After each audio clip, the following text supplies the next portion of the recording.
First ಏನಾಗುತ್ತೆ ಮುಂದೆ ಅಷ್ಟೇ ಹೇರ್ ಲಾಸ್ ಆಗುತ್ತೆ. ನಾವು ಪೆರೈಟಲ್ ಹೇರ್ ಲಾಸ್ ಅಂತ ಹೇಳಿ ಫುಲ್ ಆಲ್ಮೋಸ್ಟ್ ಸೆಂಟ್ರಲ್ ಅಲ್ಲಿ ಬಾಲ್ಡ್ನೆಸ್ ಕಾಣಿಸ್ಕೊಳ್ಳುತ್ತೆ. ಹೆಲ್ಮೆಟ್ ಕೂಡ ಯೂಸ್ ಮಾಡಿದ್ರೆ ಸ್ವಲ್ಪ ಹೇರ್ ಲಾಸ್ ಆಗುತ್ತೆ. ಡ್ಯಾಂಡ್ರಫ್ ಆದಾಗ ಅವ್ರಿಗೆ ಹೇರ್ ಲಾಸ್ ಆಗುತ್ತೆ. ಸೆಂಟ್ರಲ್ ಥಿನ್ನಿಂಗ್ ಆಗೋದು ವೆರಿ ಕಾಮನ್ ಇನ್ ಲೇಡೀಸ್. ಈಗ ಬಾಯ್ಸ್ ಅಲ್ಲಿ ಅಥವಾ ಮೆನ್ಸ್ ಅಲ್ಲಿ ಬೇರೆ ಬೇರೆ ತರ ಹೇರ್ ಲಾಸಸ್ ಆಗುತ್ತೆ. ಕೆಲವರಿಗೆ ಮಧ್ಯಭಾಗದಲ್ಲಿ ಆಗುತ್ತೆ, ಕೆಲವರಿಗೆ ಸೈಡ್ ಅಲ್ಲಿ ಆಗುತ್ತೆ. ಸೊ ಅದಕ್ಕೆ ಏನಾದರೂ ರೀಸನ್ ಇದೆಯಾ?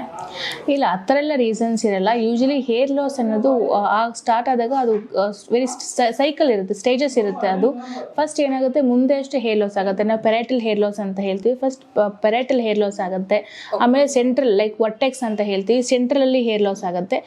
ನೆಕ್ಸ್ಟ್ ಬಂದು ಓವರ್ ಆಲ್ ಪೆರೈಟಲ್ ಮತ್ತೆ ಸೆಂಟ್ರಲ್ ಇನ್ವಾಲ್ವ್ ಆಗಿ ಫುಲ್ ಆಲ್ಮೋಸ್ಟ್ ಸೆಂಟ್ರಲ್ ಅಲ್ಲಿ ಬಾಲ್ಡ್ನೆಸ್ ಕಾಣಿಸ್ಕೊಳ್ಳುತ್ತೆ.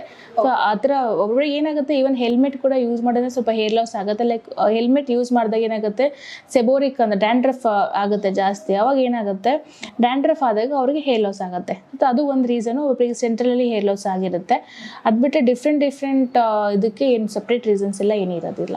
ಓಕೆ, ಈಗ ಲೇಡೀಸ್ ಅಲ್ಲಿ ಯಾವ ತರ ಆಗುತ್ತೆ? ಅವ್ರಿಗೆ ಯಾವ ಭಾಗದಲ್ಲಿ ಜಾಸ್ತಿ ಹೇರ್ ಲಾಸ್? ಲೇಡೀಸ್ ಅಲ್ಲಿ ಆಲ್ಮೋಸ್ಟ್ ಸೆಂಟ್ರಲ್ ಥಿನ್ನಿಂಗ್ ಇರುತ್ತೆ. ಸೆಂಟ್ರಲ್ ಪಾರ್ಟಿಷನ್ ಮಾಡಿಸ್ಕೊಳ್ಳಾಗ ಪ್ರಾಮಿನೆಂಟ್ ಆಗಿ ಅವ್ರಿಗೆ ಹೇರ್ ಲಾಸ್ ಆಗಿರೋದು ಕಾಣಿಸ್ಕೊಳ್ಳುತ್ತೆ. ಸೆಂಟ್ರಲ್ ಥಿನ್ನಿಂಗ್ ಆಗೋದು very common in ladies. Hair losses women's ಜಾಸ್ತಿ ಆಗುತ್ತಾ ಲೇಡೀಸ್ ಆ ಥರ ಏನಾದರೂ? ಇಲ್ಲ, ಮೇಲ್ಸ್ ಅಲ್ಲಿ ಈಗಿನ ಕಾಲದಲ್ಲಿ ಮೇಲ್ಸ್ ಅಲ್ಲಿ ಇವನ್ 20s 30s ಕೂಡ ಅಲ್ಲಿ ಮುಂಚೆ ಎಲ್ಲ ಆಗಿನ ಕಾಲದಲ್ಲ 40s 50s ಅಲ್ಲಿ ಆಗ್ತಿತ್ತು. ಇವಾಗ ಮೇನ್ಲಿ ಡಯಟ್ ಕೂಡ ಮ್ಯಾಟ್ರ್ ಆಗುತ್ತೆ, ಮತ್ತೆ ನ್ಯೂಟ್ರಿಷನ್ನು ಮತ್ತೆ ಸ್ಟ್ರೆಸ್ ಲೈಫ್ ಆಗಿರ್ಬೋದು.